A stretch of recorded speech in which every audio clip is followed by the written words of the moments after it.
Good morning. একটা নতুন দিনের গল্প নিয়ে চলে এসেছি। আজ সকালে প্রি ব্রেকফাস্ট কমপ্লিট করে নিয়েছিলাম তাড়াতাড়ি উঠে, আর কিছুক্ষণের মধ্যেই রেডি হয়ে বেরিয়ে পড়ে জিমের জন্য।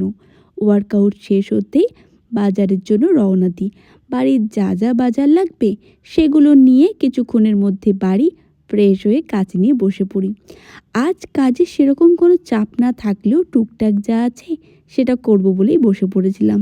আর কিছুক্ষণের মধ্যেই মা সকালের ব্রেকফাস্টটা দিয়ে দেয়, সেটা করে আজ একটু অফ ছিল বলে বিগ বস খুলে বসে পড়েছিলাম। আর তার সাথে একটু চা, আর আজকের যা ভুলভাল খাওয়া যায় এটা খেয়েই শুরু করলাম। এরপর দুপুরের লাঞ্চ করে নিই। অফিসে যা কাজ বাকি ছিল দুপুরের লাঞ্চের পর সেগুলো নিয়ে বসে পড়েছিলাম। মোটামুটি কাজ তো করছিলাম, সন্ধে হতেই মা দিয়ে দেয় খাওয়ার। আর এইভাবেই আমি আমার আজকের দিনটা কাটাই।